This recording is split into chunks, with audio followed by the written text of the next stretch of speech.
All right. Hopefully everybody can hear me okay. Hopefully you guys are coming in loud, or I'm coming in loud and clear. Um, Welcome everybody to the December holiday live Rooftops of America livestream. Thank you all for being here. Pretzel, I see you. And Lover Fishy, I see you. I hope you both are doing well, and hopefully more people will jump on as we go along. I'm glad you're here regardless. It has been quite a month of December.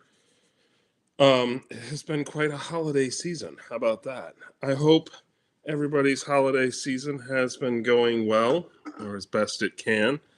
Um, it has been, like I said, quite the um, quite the week. We've been in Nashville since Saturday the 21st, I think, or the 22nd. I think it was the 22nd. No, 21st. Drove down Saturday the 21st. We'll be here until we drive back to Philadelphia on Tuesday. Joining me tonight is Dewey Beer's Secret Machine Holiday Punch. I figured it was a fitting beer to go with the holiday season. Dewey Beer, actually, their Secret Machine tends to be, their Secret Machine line tends to be pretty good. They make really good smoothie type beers. They're quite enjoyable. Merry belated Christmas to you too. I hope everybody had a good holiday season. Ours has been, well, Christmas itself was rather quiet. My son had the flu, so it has been pretty low key. Though he's on the mend, and we've got we're over at my in-laws, and other relation is here today. So it's been good. I hope everybody got everything they wanted on their high pointing list for Christmas, and if not, well, roll it over for next year. I got a few things that I was looking for, not directly high point related, but high point adjacent. Let's call it that. One of them being a new bicycle helmet and a new pair of bicycling shoes. Um, I'm hoping to take my training and get back on the bike. It's been a long time since I used to ride bicycle on a pretty regular basis once upon a time. But I want to get back into it this year, especially as I take this year's climbs a bit more seriously, or the climbs going forward a lot more seriously. There are no easy days left. So I used to cycle a lot and I loved it. I lost a little bit of magic when I had an accident about a decade ago, but I'm ready. I think ready to get back on the big back on the saddle and start adding that to my training regimen, and hopefully getting myself prepared. So other than the helmet and the shoes, I didn't ask actually much in relation to high point related direct things. No new trekking poles, no new hiking shoes, um, no, no camping gear, anything like that. Um, so, but if you did ask for stuff, I'd love to know if there's anything in particular, um, and if you got it. So, ever considered biking any of the high points? Surprisingly, no.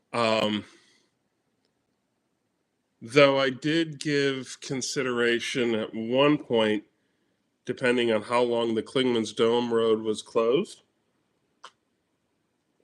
like maybe a week or two before it opened, of riding that stretch of road on a bicycle.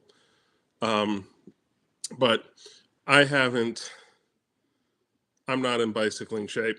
Though I suppose you could. I do remember one of the most fascinating things I saw, and Loverfishy was with me when we saw it, when we hiked up Mount Elbert together in 2018. Um, the one person in particular that hiked, God, it made me feel so like such a filthy lowlander. Here's some guy hiking with his mountain bike all the way to the top of Mount Elbert to then bomb down the mountain on his bicycle. Um, I was a little envious of his ability to um, have a quick way down the mountain. Um, yes, yes, Iron Man. Once upon a time, I am. I am. I wish I could be back in that sort of fitness shape to for the future peaks coming up. But hey, um, we're gonna give it a go and see how that turns out. So, all right. So I got the reservation started for the convention. Paid for the convention. Reserved the lodge for it. Also, found out how many state high points are also national park high points. Uh, Probably four, maybe four. And I know there's one territory um, that also falls in that. So five out of the states and territory would be my guess. So also seeing paragliding off the top because, of course, why not? That's pretty awesome too. I know there are people out there that ski. Their whole thing is skiing down the high points, so that's pretty cool. For me, it's always been the hike or the drive or the train. One of the ones I've always wanted to do, and it reminded me again when we were in Texas. I still think it would be cool to take a mule or a horse to the Guadalupe or up Guadalupe Peak. Um, that would be like the biggest or the best Texas Western Trans Pecos thing to do is to ride a horse or a mule to the top of Guadalupe Peak. Can't take it all the way to the top of Guadalupe Peak. You still have to hitch your horse about 150 feet short of the summit. Okay. Uh, How many only states and four is the correct answer? Yeah, so it's Rainier for Washington, Guadalupe Peak for Texas, um, Smoky Mountains with Klingman's, but that national park High Point is in. Yeah, okay, you're right. The high point for that park is in North Carolina. Um, so who would it? Who would it? Okay, so I'm curious on. Then I'm short one. So what are the four? Whitney's not in a national park. It's in a wilderness. It's not a national park. It's in a national forest. I'm pretty sure.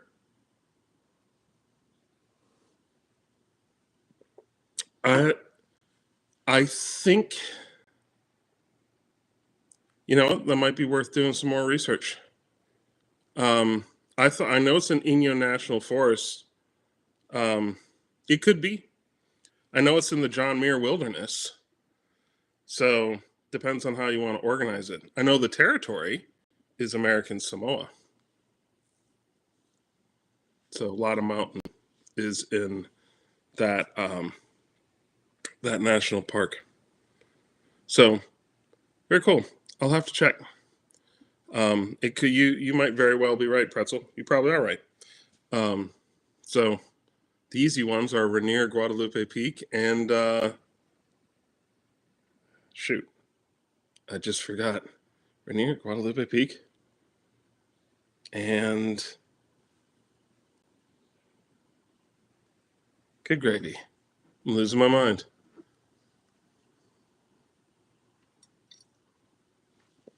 Anyway, moving on. Denali, yes. Duh. Duh. Um, so no, what else has been going on? I will tell you this has been going on. I am deep, deep in the editing process for Puerto Rico. Finally, it's shaping up to be I hope it's going to be a really good episode. But man, talk about the workload for this particular episode has really been pushing my skills a little bit further than I ever expected to, both with matching up the soundtrack or matching up the audio with the footage, because we actually used an offhand mic system for this particular episode, balancing it all out, going through everything we shot. It's been almost 2 years since we shot it. It's taken forever to get it done, but it has, I think it's going to be worth it. I'm really pleased with how it's looking so far. And I have been genuinely happy with how it looks so far. I know there's more work that has to go into it. There might be a couple quick voiceover re-records, but overall, it has been really, it's really starting to take shape.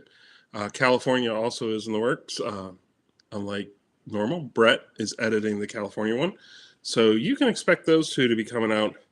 I really want Puerto Rico out by next weekend. I really wanted it out by December 25th, but events got in the way and that did not happen. And then the holidays got in the way and I took a couple days off, but we're back into the swing of things. So it'll come out probably January, say 4th or 5th. So how about that? So we will you can expect that one out, and then hopefully Brett will be finished with California, and that will come out in the beginning of February.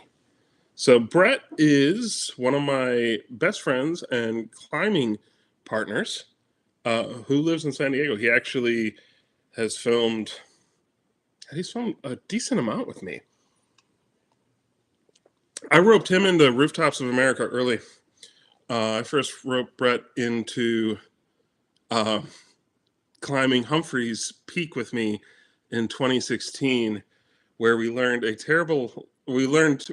think I've told this before, but I'll definitely tell it again. We learned two invaluable lessons.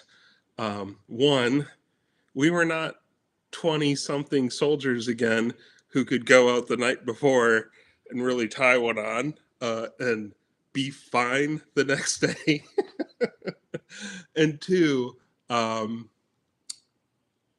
we learned on Humphreys Peak that hangovers on the mountain suck. The Venn diagram sort of goes together with those two, but that's where the hard and fast rule of no real drinking before hiking up the mountain. So, yeah. But Brett has filmed Arizona both times with me. He filmed the original Texas episode. He filmed Colorado with me, our colleague and friend Eric and Jess, and my cousin Susan. And he filmed Utah, California, New Mexico, basically anything out in the West. I've been able to corral Brett to go along. He's been we went to college together. We were in the Army and the National Guard together, and I've known him for well over 2 decades. Definitely one of my favorite friends to hang out with. He's sort of the whole reason I have that policy. Like, one of the reasons I love this hobby so much, and I love filming Rooftops of America, because it is a perfect excuse for me to go do something cool, climb a mountain, tell a great story, and hang out with my friends. And that hanging out with my friends part it's important. I really like to reflect back. My favorite high pointing experiences I've soloed a few things, but the ones that always really stick with me through the years have always been where I've been with somebody else. Whether it's with, rambling through the high plains of Nebraska for one crazy long day trip, uh, or, you know, hiking up the Dakotas with my friend Davey and Lori. It just, these experiences, even this year, my favorite high pointing experience of this year, I was thinking through it. It really, as we wrap this year up, I'd love to know what your favorite high pointing experience was, actually. So if you don't mind throwing that in the chat, I'd love to know what stuck with you the best. So for me, though, the thing I really liked most about high pointing this past year is I got to do, except for New York. I'm trying to think if there's others. But other than New York, I did Whitney with friends. I did Katahdin with my best friend, one of my best friends, Matt, who I've known now for come this February. No, actually, shoot, it's 2025. Last February, have known for 30 years. And and then Texas again with my brother Cody. All these, and then Alabama. Actually, Alabama over spring break with my friend Colin. All of them, all my favorite high pointing experiences for 2024 were with other folks. The mountain almost took a back seat. Yeah, it was great to get up the top of the mountain, but it was more important to share it with somebody. And I love that. So, all right. Let's see who's all on. Eric, hello. I hope you're doing well. I hope your first Christmas as a expanded family was really cool. And great. I remember when Magnus came along, that made Christmas, it took it to a whole new level. So I hope you guys had a really good Christmas. And then, as I recall, you said Humphreys is the easiest. It's the easiest plus 10 care. I would say yes. Humphreys is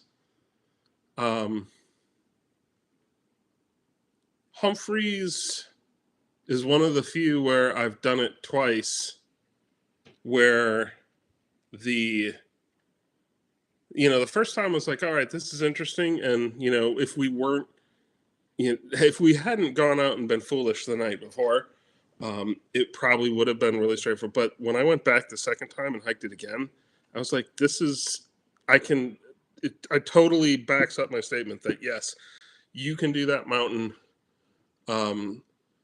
with a modicum of fitness and a good sense, and you should have a decent time. I totally believe that about Humphreys. Also, your boy Alex, thanks for being here. I'm glad you're here. I hope you had a great Christmas. Terrible ideas. Thank you for being here as well. And yes, getting my butt up a 14er in Colorado. Jess, you don't understand the stuff you taught me back in 2018 continues to pay huge dividends to this day. It's how I approach every high elevation peak. I can hear your voice in my head with staying super hydrated, starting your super hydration early, maintaining your heart rate and your breathing, staying in that particular zone, not overextending yourself, et cetera, et cetera. You had, there is so much that those pearls of wisdom has stuck with me. So what made boundary miserable for you? What made Boundary miserable for me was bad hydration. I wasn't hydrated enough, and 2 terrible nights of sleep.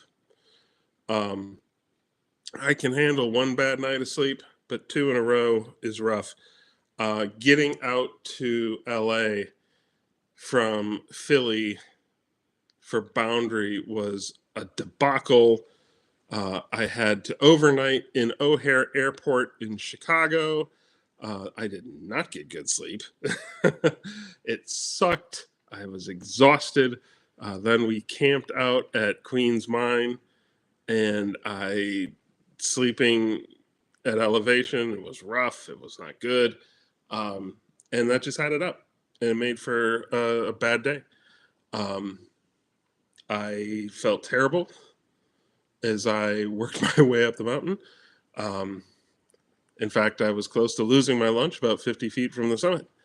I knuckled it out, got to the top, didn't stay long, headed back down, and got out. But overall, plus you have the factors of Boundary of the scree, where you feel like you're taking one step forward, 2 steps back, or 2 steps forward, 1 step back, because you are making progress. It's not like Sisyphus.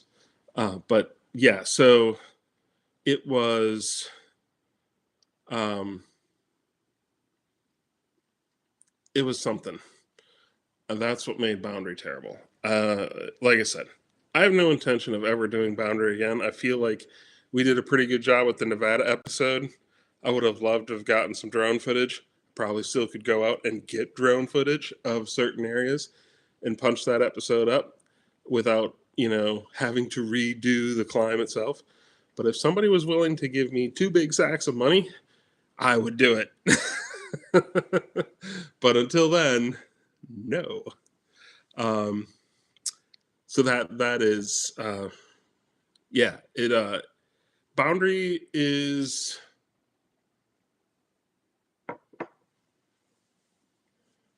Boundary is a deceiver of sorts, because you go up that first part and you're going up through the scree and it just sucks.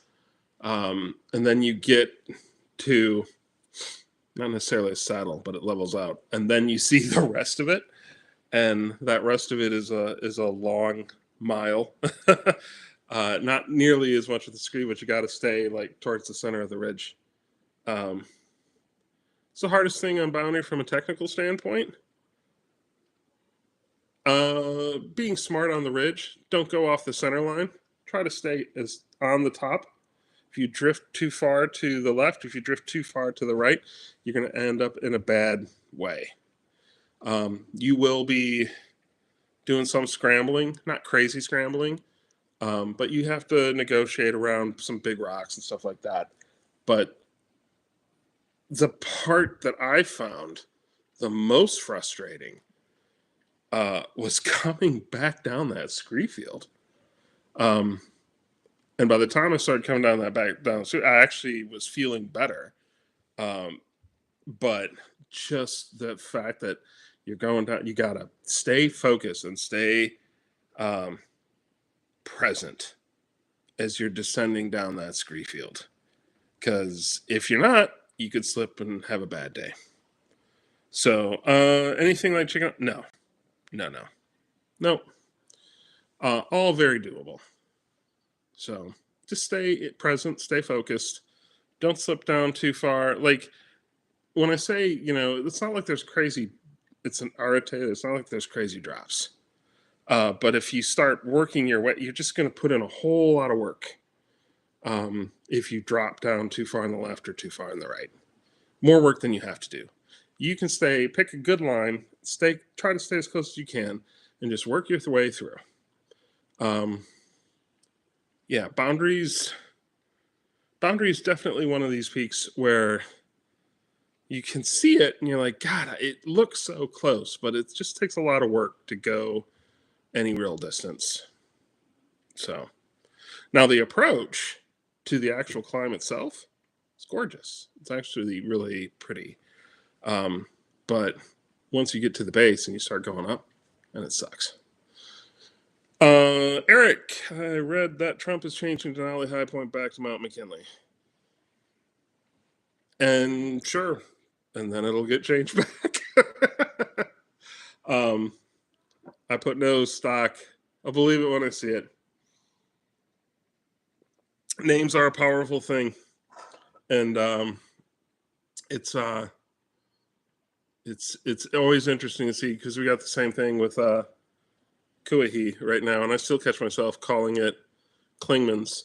And I actually have, I feel the name of that particular mountain has always bothered me, because if it's a Tennessee State High Point, they could have at least named it after a Tennessee person instead of a Confederate general from North Carolina.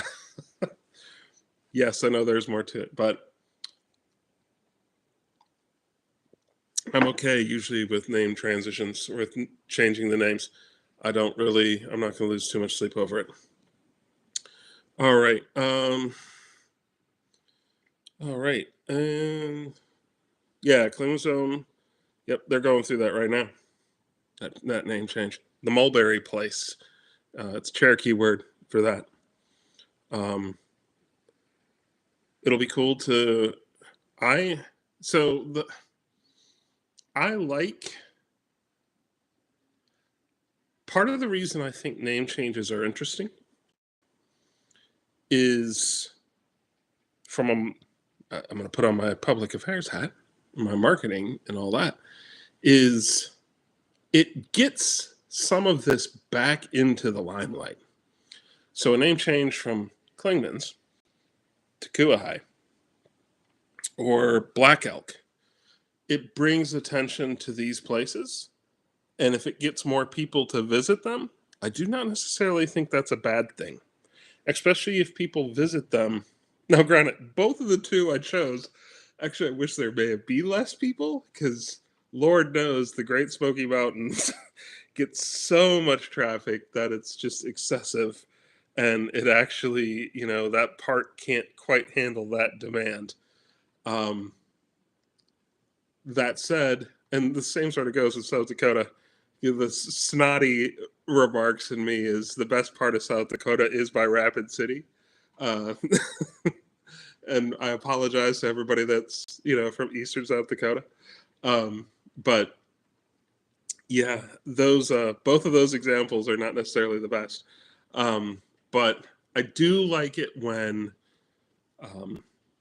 some of our high points get a chance to shine. And, if it has some resonance, I like that aspect of it. What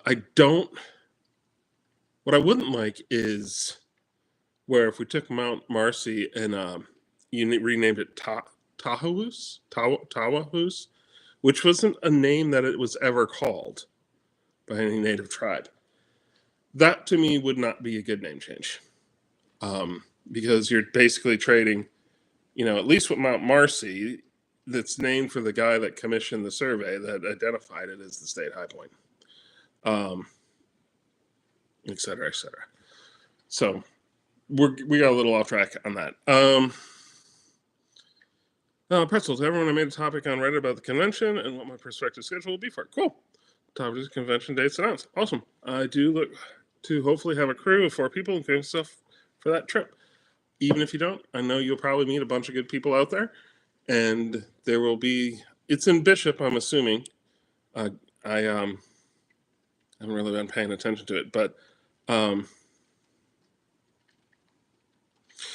think the name changes are all political. Every naming things has always been political. That's a whole nother. That's a whole public affairs things, but the naming of places is always political. How about that for a bombshell? Who gets to name them and why they're named what they are? You can't separate the name from the context. Nothing is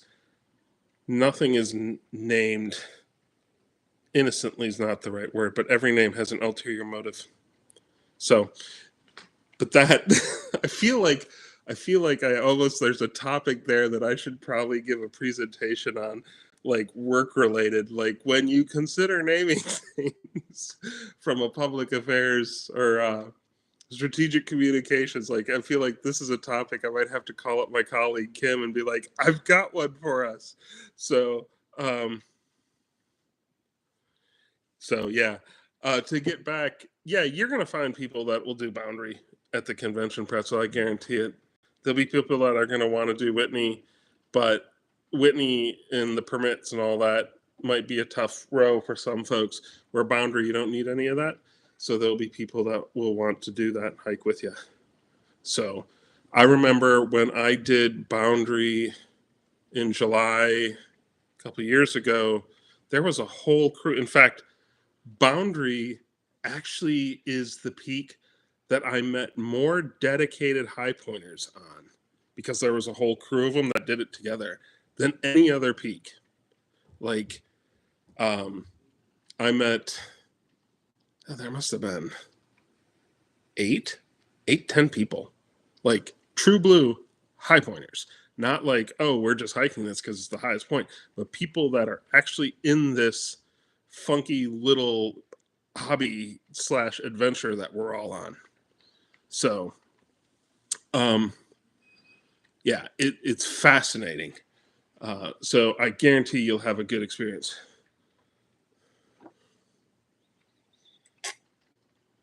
For Whitney, I would think there'd be several people who could get permits because the dates are in September.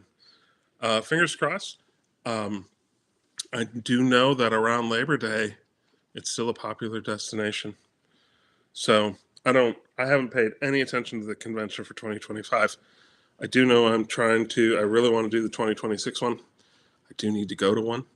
I actually, for those that subscribe to Apex to Zenith, our friend, Lauren Toner, who actually has the High Pointing podcast, did a write up on yours truly. And I was genuinely flattered. It actually sort of made my entire month. It was really, really nice to see that. I got highlighted as the high pointer of the quarter, which was really cool. I did not expect that, and that was it touched me. So, yeah, I was flattered. So, um, okay, what did we get? We covered best experiences of 2024. Hope everybody's holidays were good. And what are we doing for next year? Because guess what? Next year is in like a few days. Um, so my plans for 2025, I've made pretty like the new peaks I want to do. I still would really like to do Mount Hood in May. I'm really looking at the latter half of May to do that. Brett and I have started making plans. They're a little up in the air yet. We'll figure out how that's going to shake out. I really want to do Granite in Montana. That of the three I want to do, the two that are most realistic are Bora and Mount Hood. Granite's sort of the wild card. But those are the three I really want to do for high points next year. And then there'll probably be some revisits and refilming of other ones. Minnesota might be one. Nebraska might be one. Jess's ears probably perked up like, what? Are you kidding? Why? Um, oh, no, Eric, I will not be getting 50 by 50. I turned 50 May 11th this coming year. Maybe 50 by 52 or 56 by 56. How about that? So, um, so I want to, those are going to be the three new ones I'm going to target. I'm going to try to get back to Kentucky. I'm going to try to get back and refilm Missouri. And I'm going to try to refilm West Virginia, actually. And Eric, or Pretzel, I know you asked a question earlier about if I knew what my most popular high pointing video is. And actually, I don't. I can tell you what the most popular video on my channel is, but I actually can't tell you what my most popular high pointing video is. If I was going to guess, I would assume it could be West Virginia. That one always was a little more popular than I thought it was going to be. And it could be the original episode that I shot for Wisconsin. Oh, I guess it is West Virginia.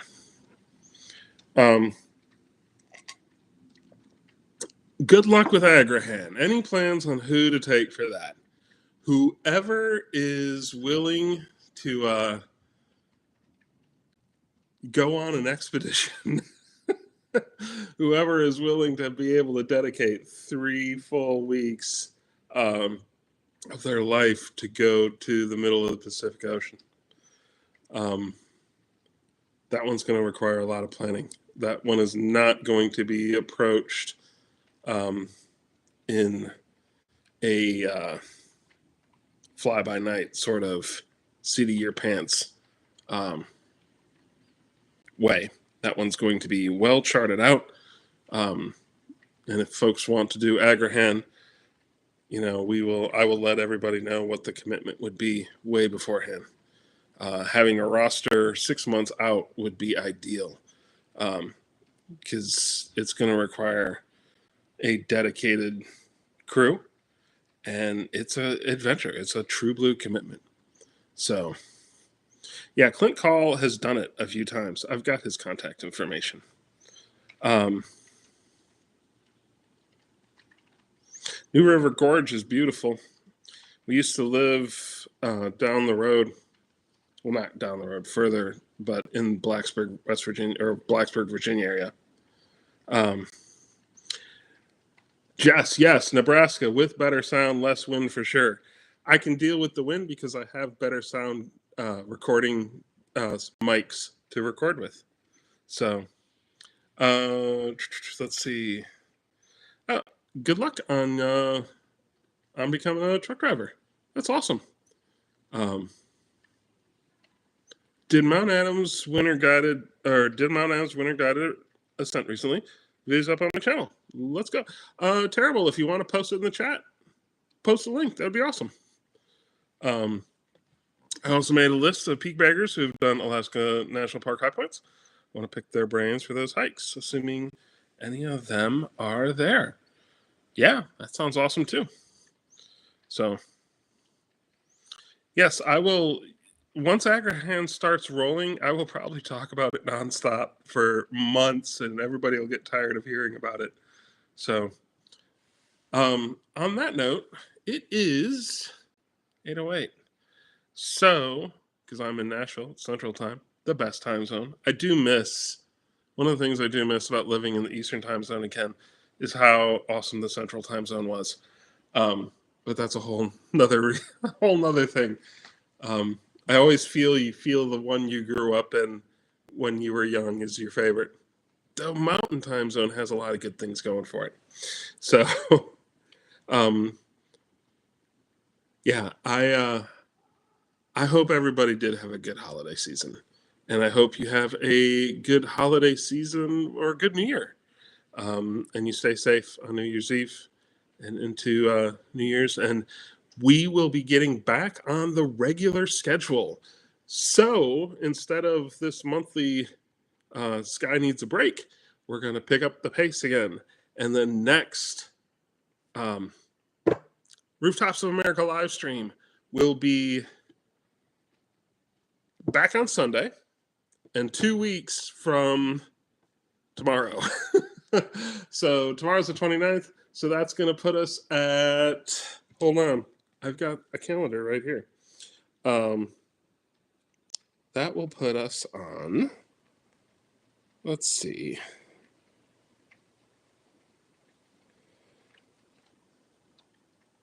the 12th of January. So the next live stream is going to be 8:30 Eastern Time Zone on January 12th. And I will see you all then. I hope everyone had a great night. Thanks again for stopping in. And Merry Christmas, Happy Holidays, Happy New Year. And I will see you in the new year.